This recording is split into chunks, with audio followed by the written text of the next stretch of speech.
It's awesome, man. The level of confidence that these guys have while just being objectively wrong is always amazing. Where are you getting this stuff from? Here, let's watch Chris Broad for the time, or the Walter Masterson video that I've been meaning to watch in the time being while I continue getting dressed up. Oh, Joe Rogan defends the...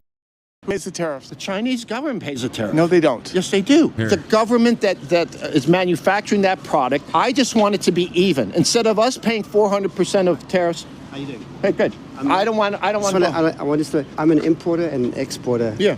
For 20 years. Okay. When a product comes into the U.S., there's something called a tariff sheet. Okay.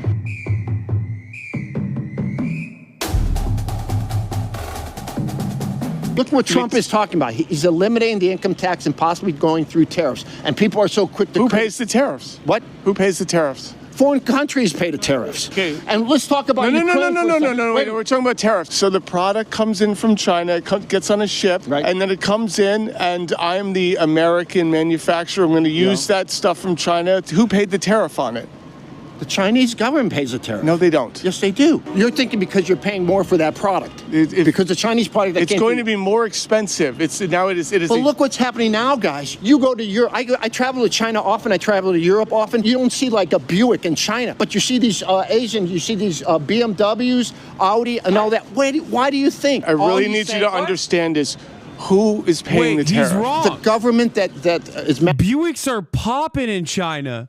He's so wrong about that. What part? He got like even...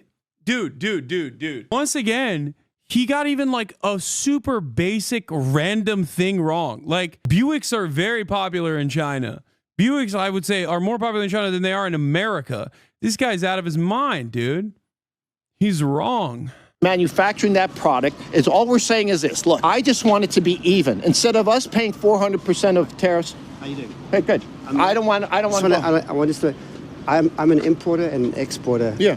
For 20 years. Okay.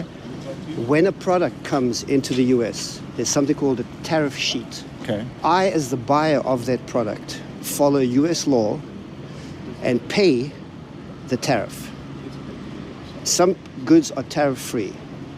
But when I pay that tariff, I'm an American citizen, I'm an American taxpayer, right? That tariff might be 1%, it might be 7%, Okay. it might be 14%.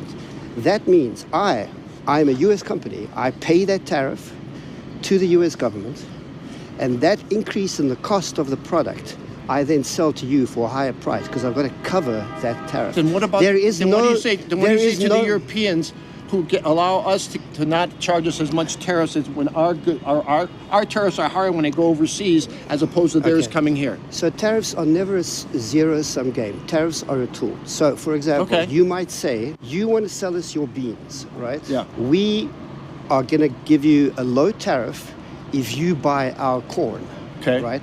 But the cost of the tariff is ultimately always borne by the consumer. The end consumer always pays the tariff. But then don't you think at the end of the day there may be more competition within the market of the U.S. government if not only now there's not the cheap Chinese product coming in, but you also now have This the guy's also wrong. You don't tariff a good that's a cheap Chinese substitute. You tariff it because it's an affordable substitute that is far too competitive because it's oftentimes a better product. It's awesome, man. The level of confidence that these guys have while just being objectively wrong is always amazing. He also thinks that like it's going to lower prices somehow. Like where are you getting this stuff from? I feel like some of it is are there even conservative commentators who are advocating for this? Like I feel like these guys are just like kind of operating on vibes. It's just what Trump has said. Not only is it objectively untrue, it's also anti-capitalist in a way, because trade protectionism is, in most circumstances, I guess, like, trade protectionism can be anti-capitalist, like, in a very meaningful way, right? So I feel as though when these guys are saying stuff like this, they're not even getting it from Fox News. Like, maybe Sean Hannity, but I would be shocked if, like, Fox News commentators are like every night talking about how great tariffs are, because even they recognize that like there's other corporate donors of the Fox News to, you know, the Fox News empire that probably are not fond of these tariffs anyway. Manufacturing. You're confusing the question. This is not a question of competition. The point we're discussing is who bears the cost of the tariff. Okay. I couldn't tell you if it's good policy for the U.S. government to tax beans and for the Chinese government to tariff corn. I don't know if there's any you can't compare those. That's beyond my expertise. But what I can absolutely assure you on my eyes is that a product that comes into the U.S. is paid for by a U.S. company, and the increased cost of that is borne by all of us. I can't. That has never. I can't count. I am an import. I am an importer and exporter. I do it for a living. Okay. I have a tariff sheet that's bigger than 500 Bibles. Then what's the alternative? If at one point in our history, in our country's history, it was tariffs that paid for our economy. Tariffs don't pay for your economy. But they did. We didn't have income. March thinks that this is going to be a very interesting situation that we're getting ourselves into. For the record, I'm very excited about it. I think it's going to be weird, but I'm like weird in a good way. All right, let's keep playing this video. Before income taxes, the country survived by tariffs. Those before we had municipal infrastructure. Correct. I mean, we did not have. And also too of like, well, the competition argument that Oh, she was? Okay, well, let's get Will lined up too. Tell him to dress up in a Sunday best. And Austin, if she has time. American products are going to be in the marketplace a little more is, I think, kind of bullshit, because the reason we get so much from China is because their labor laws are so poor and they can afford to pay people like for quality products. Correct. If you want American goods in circulation, they're already going to cost more because we have better labor laws and we take care of our workers. So if you want American products in the marketplace made cheaper through tariffs, you're going to have to really screw American workers, pay them less, give them less benefits, no health care. Like, it's not a good idea to have 100% American-made products because it'll be so expensive, and you're already complaining about high prices. I don't think the effort is suggesting that it's only 100%. What they're saying is make it a even playing field. My understanding is that the tariff is lopsided to benefit other countries as opposed to ours. The suggestion is just to bring it up to make it equal. That's it. You're framing this in a way that doesn't make any sense. Tariffs are not about equalization, right? They're about access to the marketplace. Okay. So you cannot say, like, for example, a company in the U.S. may feel that a certain technology from a different country is advantageous. They can sell it here at a profit, right? That doesn't mean that the U.S. government or some Chinese or German or Australian company has some kind of like equalization calculus that they're engaging. Oh, because we're sending our products there, therefore it's good that we're bringing it. That's not how tariffs work. That's not how tariffs work. But the trade relationship between two countries, tariffs come into play with the trade relationships between countries. That's why you have free trade agreements, right? But it doesn't mean that even within the free trade agreement, there are not tariffs. There are multiple millions of tariff agreements between countries. The European Union may have free trade agreements within it, but there are products that go out that are still tariffed. Yes. But it's still the consumer. But the consumer, I absolutely assure you, I do this for a living. The consumer bears the cost. Now, it may be that an imported product, even with a tariff, supplants a domestic product. But you don't want that because that's going to affect American jobs.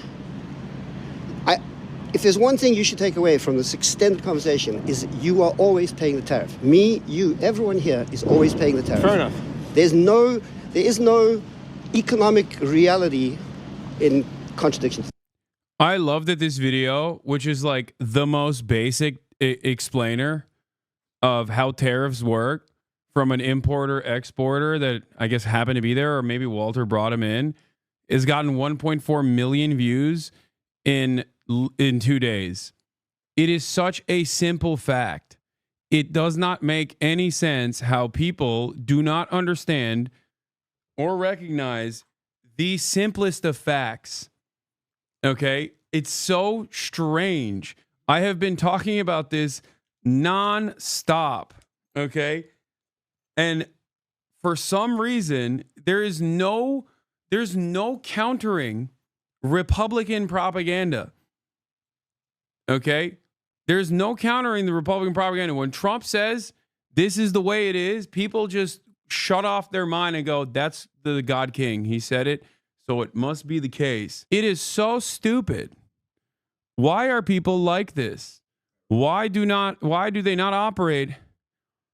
Why do they choose to refuse to reckon with reality? Reality that they will be experiencing whether they like it or not. And I suspect once they do experience that reality, as we talked about earlier with like propaganda initiatives and how certain narratives that don't correspond to reality, what will people do? Predictably, they will turn around and they will find an alternative reason for why it's happening. They'll turn around and they'll say, oh, this is because of immigrants. This is because of the transgender woke mind virus. Okay, great stuff. No, this isn't my rockabilly fit. I do have a rockabilly fit as well, but I'm not gonna bring it upstairs. I can run downstairs, grab it, and come back up. If did you finish the video? No, I'm finishing it right now, and then we're moving out to the style portion of the broadcast. Not educating that. Fair enough. I'm willing. Yeah. Okay. I really love your work, man. All right, thank you. All socials. It's great to meet you. Thank you, man. Cheers. It was a pleasure. Let's go. It was a pleasure. Thank you. Can I get a Thank you. Yeah, absolutely. Thank you so much. No. You, that was a fucking great video. Tariff sheet. It is the best. Yeah. It is always amazing. I love being. Get a photo? Yeah, Thank you so absolutely. There's Japanese Advil. No, I just had at night. I need it at nighttime when I'm done walking and standing all day. All right, I'm gonna flip the camera here. Just hide it. All right, chat.